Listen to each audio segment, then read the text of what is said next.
Mesdemoiselles et messieurs, très chers abonnés, très chers téléspectateurs, très chers internautes de la chaîne des informations contre les mésinformations, nous sommes JC4 Télévision. Bienvenue à ce nouveau numéro de l'émission Éthique Politique. Vous nous suivez de partout au monde, en France, en Allemagne, en Belgique, vous êtes à Tunisie, en Côte d'Ivoire, à Brazzaville, à Ilebo, à Lubumbashi, à Kindu, à Bunia, à Maniema, vous êtes à Goma, de partout au monde. Nous émettons depuis Kinshasa en République démocratique du Congo. Bienvenue surtout, merci pour la confiance que vous ne cessez de nous renouveler chaque jour. Alors aujourd'hui nous venons avec l'émission Éthique Politique. Avant de commencer, avant d'annoncer notre sujet, nous vous prions déjà de bien vouloir vous abonner très massivement, de demander à vos frères et sœurs, à vos amis qui sont à vos côtés, de leur demander de leur faire abonner à la chaîne des informations contre les mésinformations pour ne pas surtout rater l'actualité politique aussi dans toutes ses diverses formes en République démocratique du Congo, également les actualités internationales. Aujourd'hui, nous venons avec ce nouveau numéro de l'émission Éthique Politique. Voilà, nous venons surtout souligner que l'émission Éthique Politique, nous sommes une émission qui vient jeter un regard scientifico-réaliste. C'est une émission scientifique, alors nous ne venons pas ici peut-être insulter ou soit mépriser les uns, ou soit une catégorie des gens. Nous venons contrairement jeter un regard entre ce qui dit la science et ce qui est la réalité sur le terrain. Comme je l'ai dit, l'émission Éthique Politique.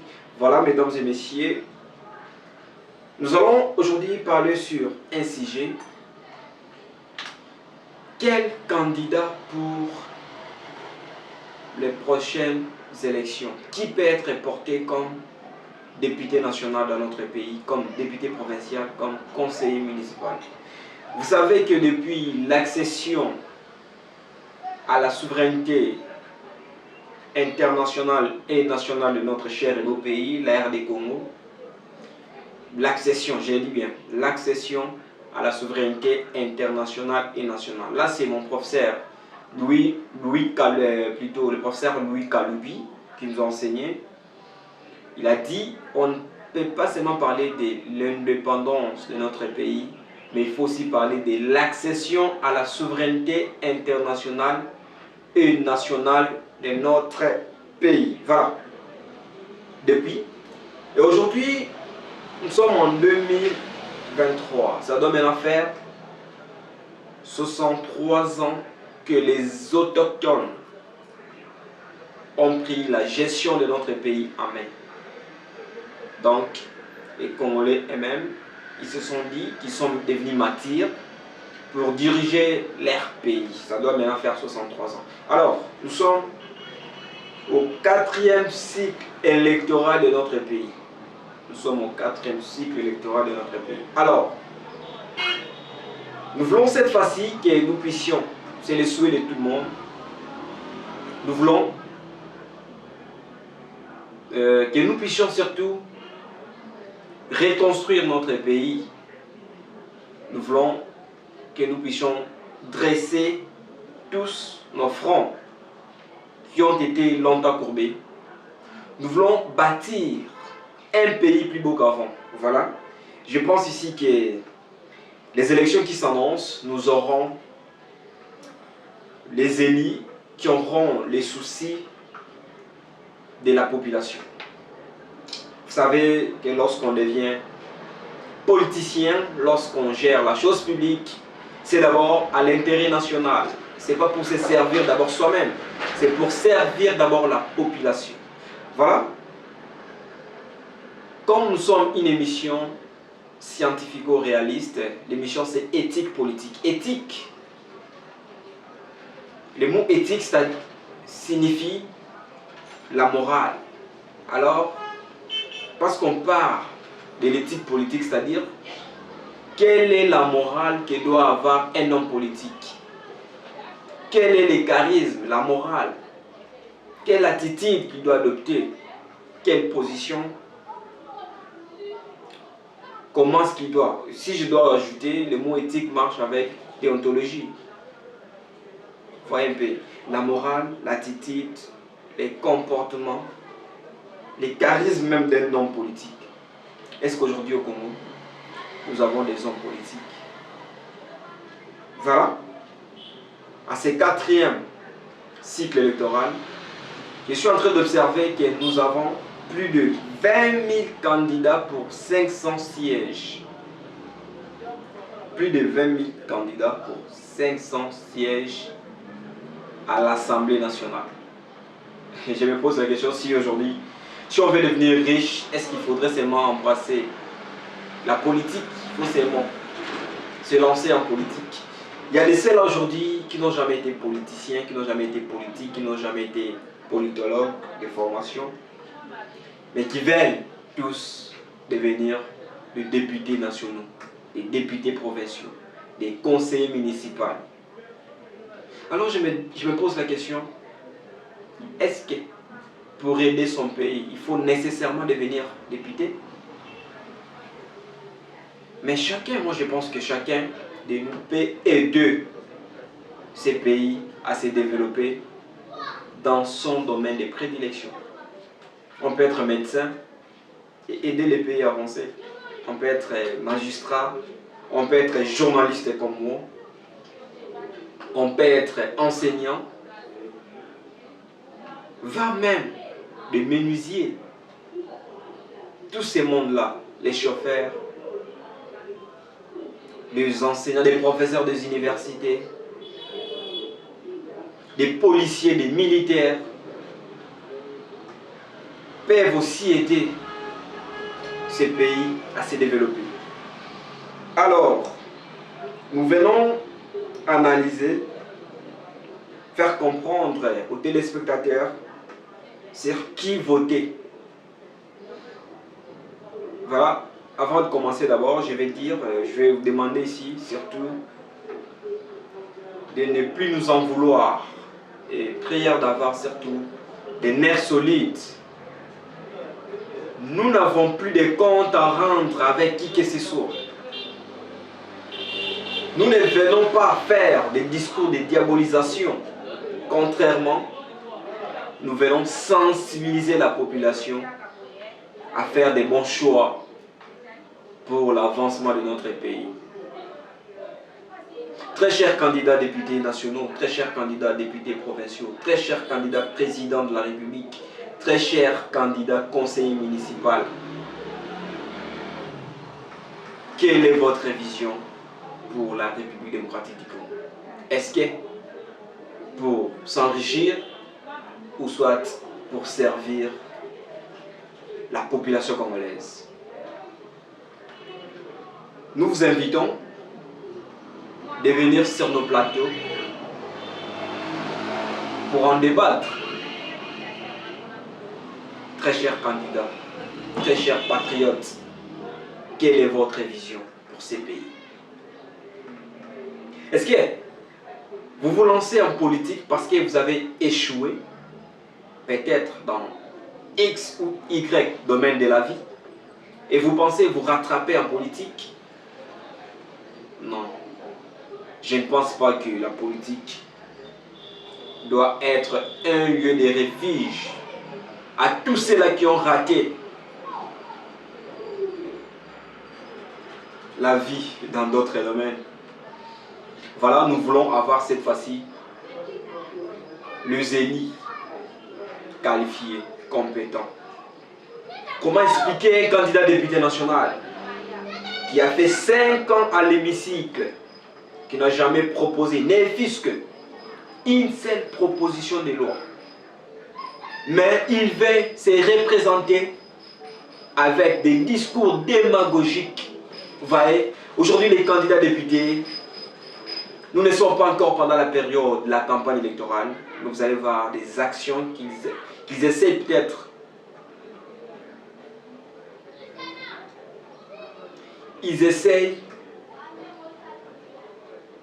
de se faire tirer, de séduire la population pour leur accorder encore des voix, pour qu'ils soient encore élus pour les prochains quinquennats. Très chers tous, très chers téléspectateurs, très chers internautes, très chers abonnés, je viens ici vous demander de bien vouloir faire votre choix. Il ne faut pas aller voter parce que tel est de votre territoire, parce qu'il est de votre secteur, parce qu'il est de votre village, parce qu'il est de votre quartier, parce que vous avez étudié dans une même université, parce que vous avez étudié dans une même école, mais il faut voter sur un candidat qui a une vision pour ce pays. Un candidat qui vient nous présenter un projet faisable et réalisable. Je pense ici que je viens surtout interpeller la conscience de tout un chacun de nous, au patriotisme, et nous voulons surtout faire un bon civisme. Nous ne voulons pas les candidats députés qui vont peut-être compléter l'effectif à l'Assemblée nationale ou soit dans des assemblées provinciales. Nous voulons les députés qui vont proposer des lois, qui vont débattre sur leurs propositions pour que ces lois puissent passer. Et c'est des lois qui vont être à l'intérêt de la population ou au bénéfice de la population. Voilà, mesdames et messieurs, je suis un peu navré de constater qu'aujourd'hui, il y a des candidats députés. Je ne sais pas s'ils pensent peut-être. Ils pensent venir s'enrichir avec l'argent des contribuables congolais. Non, détrompez-vous. Nous voulons construire un pays plus beau qu'avant. Voilà, je viens ici appeler la population congolaise à redresser l'air franc, longtemps courbé, pour voter les personnes qui méritent. Comment ça fait-il? Vous êtes un candidat député, un candidat conseiller. Vous n'avez jamais initié, même pas créé une petite entreprise. Vous n'avez jamais dirigé. Même pas une petite entreprise. Mais vous voulez devenir député national. Avec quelle expérience? Avec quelle expérience? Quelqu'un qui est d'abord incapable. Je ne sais pas les mots peut-être employés. Ça risque de choquer les autres. Une personne qui n'a même pas un compte M-Pesa, pour ne pas dire un compte bancaire, mais il vient se présenter comme candidat député national, comme candidat député provincial, comme candidat conseiller municipal. Déjà, une telle personne, ça fait quelle intention? Une fois qu'il est élu, il dira voilà l'occasion qui se présente. Je vais m'enrichir. Il va s'acheter des grosses jeeps, se construire des belles maisons, ou soit il va travailler pour la population. Alors pour être candidat, il faut déjà être socialement stable. Je ne viens pas dire que vous devriez être un millionnaire ou soit un milliardaire, mais au moins être socialement stable. Voilà, mesdames et messieurs, l'émission Éthique Politique vous invite tous de venir avec vos projets de société, avec votre vision pour notre pays. Nous voulons que vous puissiez venir sur nos plateaux, soit sur d'autres plateaux, afin que nous puissions débattre. Surtout les conseillers municipaux. Les conseillers municipaux, vous savez, notre pays n'a jamais connu des élections municipales. Ça doit être pour la première fois. Alors il y a de ces gens-là qui ne connaissent pas les rôles d'un conseiller municipal. Venez, nous voulons avoir des débats contradictoires entre les candidats conseillers. Essayez d'éclaircir l'opinion. L'air dur, c'est quoi les rôles des conseillers municipaux? Aux députés nationaux, aux députés provinciaux. Vous avez été élu pendant 2 législatures, passées 2 ou 3. Qu'est-ce que vous avez fait pour votre fief?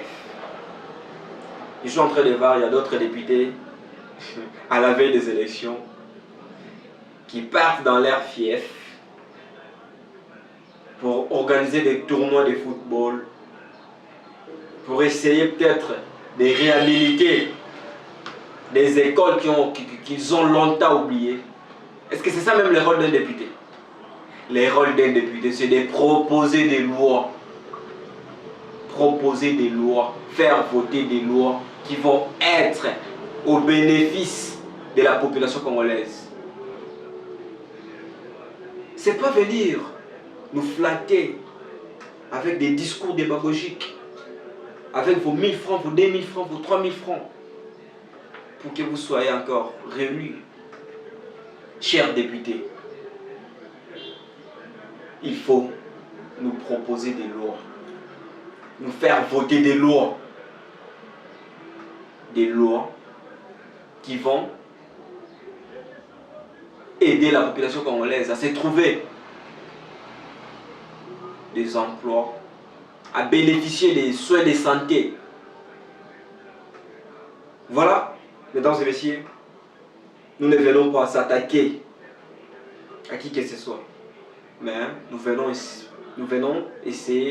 plutôt interpeller tous ces candidats députés nationaux, provinciaux, conseillers municipaux, présidents de la République.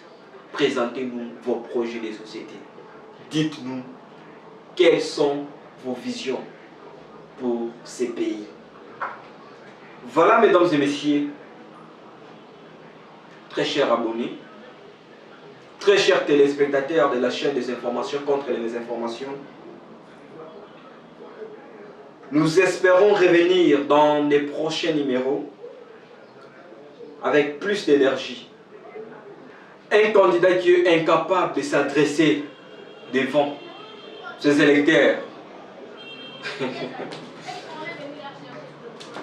Un candidat, soit un député national en exercice, qui ne s'est jamais tenu devant ses collègues pour proposer une loi. Mais il veut qu'on puisse encore lui voter. Mesdames et messieurs, prenons conscience. Nous venons aussi sensibiliser sur une prise de conscience de nos citoyens congolais. Nous voulons que nous puissions changer la mentalité. Chers jeunes, vous savez qu'on a été longtemps dupés par des politiciens. Les politiciens viennent nous donner des 2000 francs, des 3000 francs, des 5000 francs, des polos, des t-shirts, des képis et tant d'autres. Juste pour nous voler nos voix. Une fois élus, ils nous oublient. Et ils reviennent à la fin de leur mandat pour essayer peut-être de poser des actes, je ne sais pas moi, en réhabilitant, comme je l'ai dit, en réhabilitant des écoles. Peut-être ils viennent peut-être pour essayer un peu de repeindre nos murs. Voilà. Des actions un peu, si je peux les qualifier, des actions moins importantes. Le rôle d'un député, c'est de proposer des lois. Et des lois qui vont être votées. Et ces lois doivent être au bénéfice de la population. Je ne sais pas venir nous donner des polos. Vous êtes un élu national. Dans votre fief, il n'y a pas de courant. Et vous ne savez pas crier, soit proposer une loi, soit interpeller les ministres sectoriels pour venir vous expliquer pourquoi il n'y a pas de courant dans ces coins. Des députés, aux députés nationaux, aux députés provinciaux. au conseil municipal. Les conseillers municipaux. Les Congolais ignorent encore votre rôle. Venez leur expliquer quelles sont vos prérogatives. Pourquoi vous voulez être élu comme conseiller municipal? Qu'est-ce que vous allez faire pour ces pays? C'est quoi votre vision pour ces pays? Au candidat président de la République, c'est quoi les projets de la société? Le projet de la société. Votre projet de société plutôt. C'est quoi votre projet de société? Pourquoi vous voulez que les Congolais puissent vous voter? Qu'est-ce que vous allez faire pour ces pays? Qu'est-ce que vous avez déjà fait pour ces pays? Et qu'est-ce que vous comptez faire? Est-ce que vous êtes vraiment un homme d'État? Vous êtes vraiment un politicien? Est-ce qu'avez-vous le charisme d'un politicien? Avez-vous la morale, l'éthique, aussi la déontologie d'un politicien? Voilà des questions pendantes que nous nous posons et nous voulons avoir des réponses venant de vous-même, vous les candidats députés, les candidats conseillers, les candidats présidents. Cette fois-ci, nous voulons avoir des débats contradictoires entre les candidats. C'est ce que demande la population. C'est ce que la population veut au moins vivre pour la première fois, comme en Europe, comme en France, comme en Belgique, et plutôt comme aux États-Unis, dans d'autres siècles. Pourquoi pas? Nous demandons ici, demandons aux institutions habilitées d'organiser des débats contradictoires entre les candidats. Mais déjà, je pense peut-être le CESAC peut organiser des débats contradictoires entre les candidats présidents, mais les députés, les médias, ayons ces initiatives, invitons les candidats députés pour qu'ils viennent nous expliquer ce qu'ils ont comme vision pour ces pays. On ne fait pas la politique pour s'enrichir, mais contrairement, lorsqu'on vit en politique, il faut peut-être être socialement stable. Et lorsqu'on se lance en politique, nous devrions aussi voir les gens qui ont eu à initier, ne fût-ce que quelques actions sociales, qui ont créé quand même des sociétés, qui ont donné quand même de l'emploi aux jeunes. Sinon jamais créer une petite entreprise, sinon jamais donner de l'emploi à quelques jeunes de ton quartier, de ta commune, de ton village, de ta ville. Mais yo want to moni ba moko bililo. Voter candidat numéro qui gagne. Oh, les changements, c'est nous. Quel changement? Il fallait d'abord commencer à changer ton quartier, ta commune. Tu viens nous apporter un changement après avoir été élu comme député. Je ne sais pas. L'opposant Martin Fayulu avait dit que les députés toucheraient 21 000 $. C'est comme si c'est tout le monde qui veut devenir député. Voire même des motards. Les chômeurs.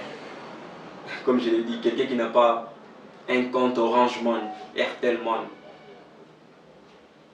MP100, un compte bancaire, qui n'ont rien dans son compte. MP100, Orange, Airtel, compte bancaire, il n'a rien du tout. Mais il vient avec un discours, je ne sais pas moi, avec un discours teinté du mensonge pour essayer de nous convaincre de lui voter. Je me trouve bien dans ce que je fais. Je sers mon pays. Il y a des ceux là peut-être qui diront là, je pense qu'il y a de ces candidats là peut-être qui diront je suis en train de m'attaquer indirectement. Et je m'attaque à personne. Mais je viens ici essayer de conscientiser. C'est ce qu'on appelle l'éveil patriotique. Lorsqu'on aime son pays, il faut enseigner sur des vraies valeurs. C'est aussi le rôle des médias, d'éduquer. Donc nous venons ici éduquer, nous venons ici informer, éveiller la population à faire des bons choix. Il ne faut pas aller voter seulement pour voter, parce qu'il est de votre village, de votre territoire, de votre secteur. Il faut voter la personne qui a la vision pour ce pays. Nous voulons avoir des hommes d'État, des politiciens. Toi, tu vas postuler. Parce que Martin Fayulu avait dit que les députés touchent 22 000 $. Et tu veux t'enrichir. Vous savez, depuis un temps, la population vient qui est quand même la réduction des trains de vie des institutions. Nos élus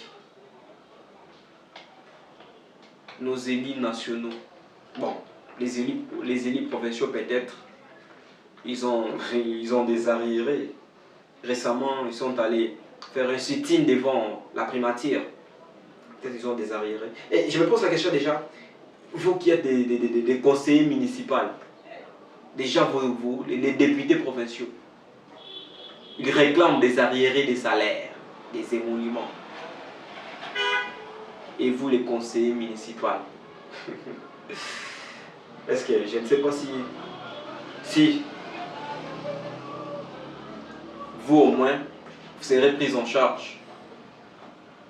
Venez expliquer à vos électeurs, venez expliquer à la population congolaise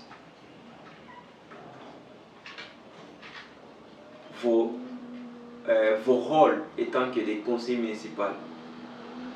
Qu'est-ce que vous allez faire étant des conseillers municipaux? Voilà, mesdames et messieurs, nous sommes en train de chuter. Nous sommes en train de chuter. C'est l'émission Éthique Politique, une émission qui vient jeter un regard scientifique. La science vers ce que nous ayons des hommes d'État, des hommes politiques, qu'on soit si constat, responsables, compétents. Vous savez, il y a de ceux-là qui diront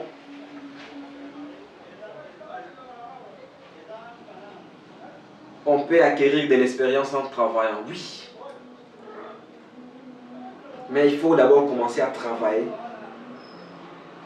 Peut-être dans une petite entreprise privée ou soit dans une entreprise publique. Mais pourquoi seulement rêver directement l'Assemblée nationale ou soit les assemblées provinciales?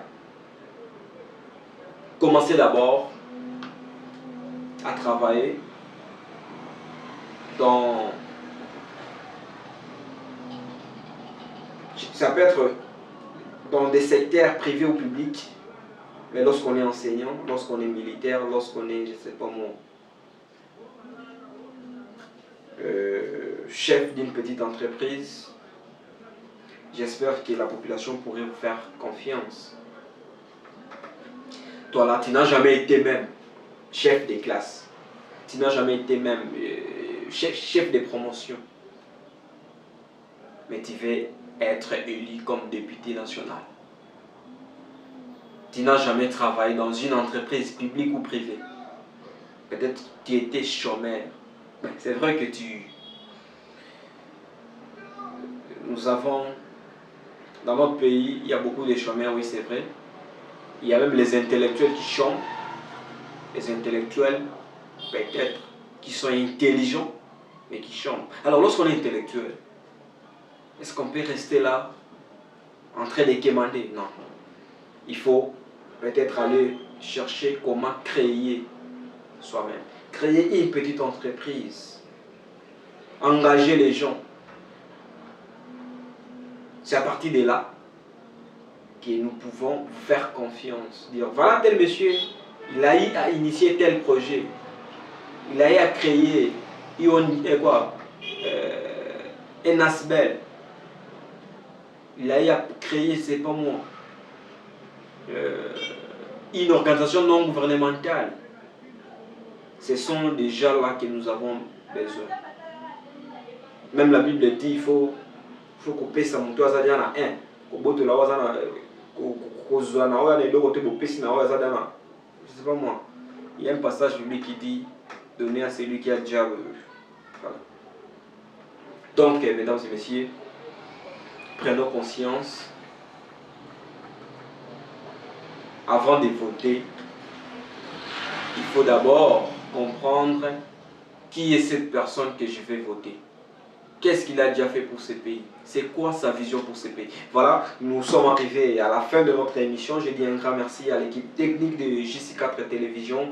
Je viens ici saluer tous nos téléspectateurs de partout au monde. Je viens surtout dire un grand merci aussi à notre agence partenaire JC4 Télévision. C'est une agence de communication visuelle, une agence événementielle. Alors voilà, nous disons un grand merci à tous ceux-là qui nous soutiennent de près ou de loin. Un grand merci. Je vois là mon frère Michael Kawende depuis Canada. Notre ami Ivano Mbeza depuis Paris. Je vois là mon frère. Les Bombombo depuis la ville de Chikapa. Vous êtes tellement nombreux de partout au monde en train de nous suivre. Mina Bondo depuis Texas. Continuez de nous soutenir. Je dis un grand merci à ma grande famille, famille Iwawa. Notre big manager Martin Jondo avec sa femme Deborah Ndombasi. Nous sommes de cœur avec vous. Continuez de nous faire confiance, continuez de nous suivre. Restez surtout branchés. À très bientôt.